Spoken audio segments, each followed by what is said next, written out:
Okay.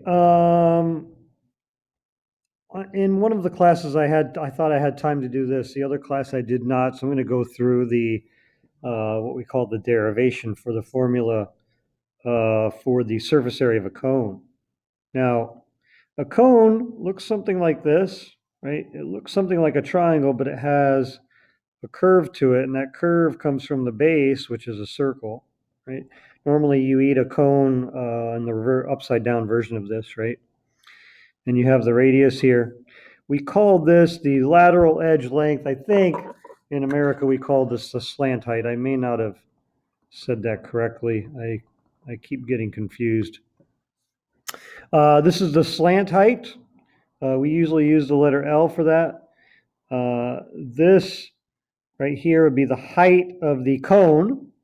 This is the radius of the cone, or the radius of the base of the cone.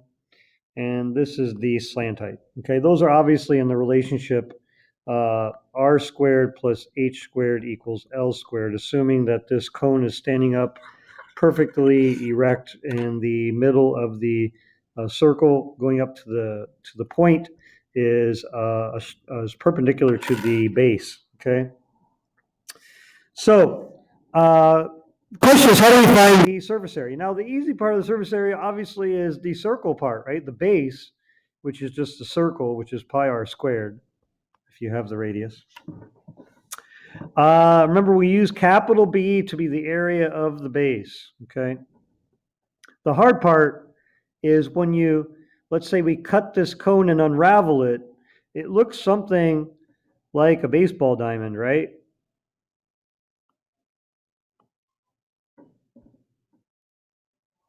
Oh, Jesus. Has it stopped me?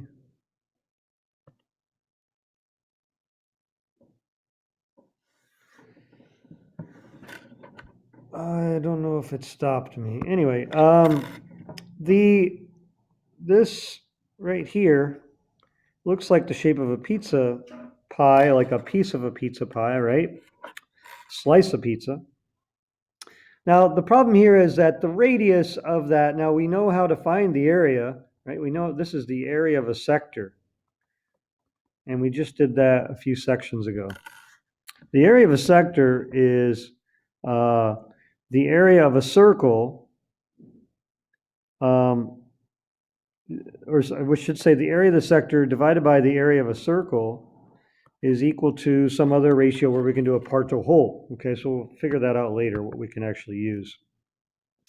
What I want to do here is figure out which parts I know.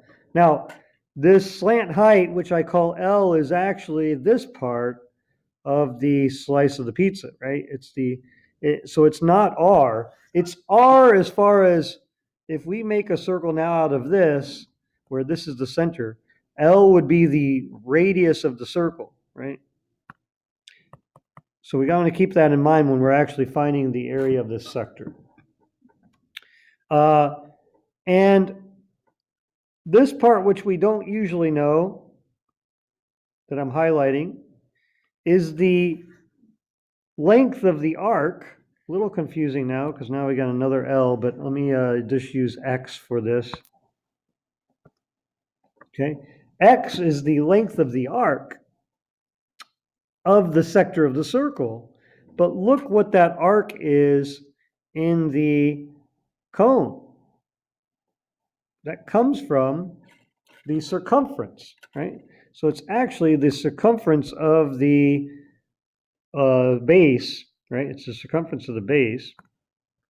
So now this is going to enable us to figure out something. We can put everything hopefully in terms of one or two variables. So let's see what we can do. To find the area of a sector, we want to set up a proportion, right? And this proportion is going to be made by hopefully things that we can write in almost the same variables or with numbers that we know. Now for the formula, we're not going to know any numbers. So we're just going to have to figure out maybe how we can make it into the same variable. A good variable we're going to be able to keep is R because a lot of these things have R in it or it has L in it. Okay, so we're going to figure that R and L are probably going to be in our formula somewhere. Now, the area of the sector, let me just call it A, that is the part of this whole circle that I made in purple, right? So the area of the sector, let me highlight this green so you know what I'm doing. The area of that sector compared to the area of the whole circle, which is this purple thing with all of this added together.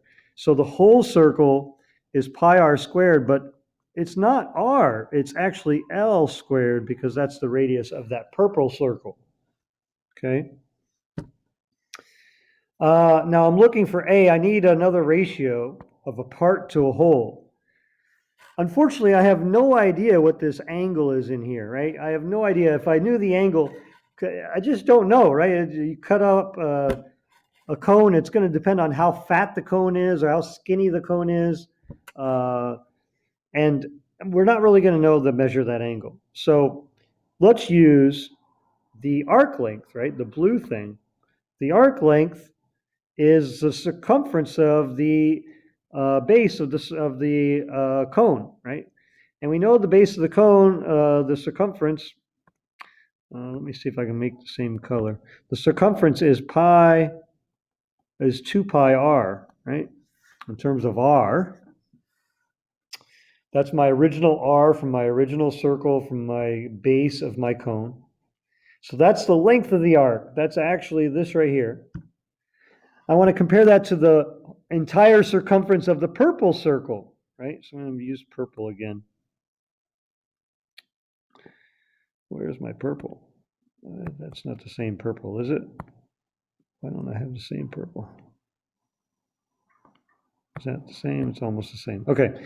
The circumference of the purple circle is 2 pi L because L is the radius of that circle. Now let me just simplify this equation over here. I'm going to write it all together, all in one place, all in the same color. A over pi L squared equals 2 pi r over 2 pi L.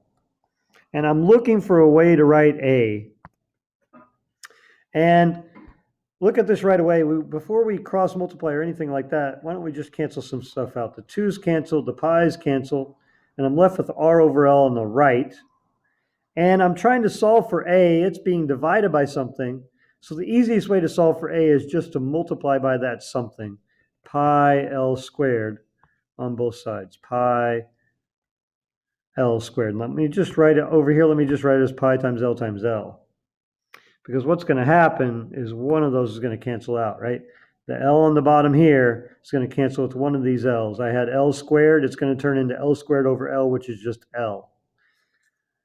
This stuff all cancels. That's why I multiply by it. So I get the area of that sector, which is what the shape of this baseball diamond thing is, right, is equal to R times pi times L.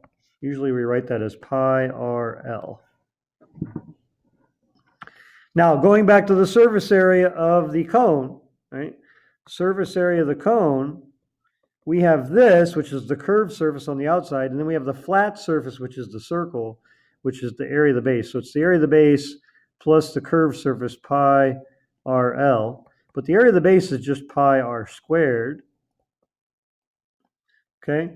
So, obviously you don't want to reproduce this every time. You don't want to derive the formula every time you do it. You want an easy way to memorize something maybe. But if you had to, hopefully you could do this. If you're just stuck in a dark alley somewhere and somebody's, about to steal your money and they're like, look, I need to know the formula for the surface area of a cone. You're like, I don't know if I could do it. If your life depended on it, could you actually come up with the formula? I think you could do it. Now, this can be simplified. You got pi times r times r. Let me just rewrite this. Pi times r plus pi times r times L. And I could factor out a pi r, and you get r plus L. Okay? So this is interesting. It looks a little bit like the formula for area. Area formula is pi r squared. But instead of being pi r squared, it's pi times r times not another r, but another r plus L. It kind of makes sense if you think about it, because that r plus L is taking care of the slant, the outside surface, and the circle, right?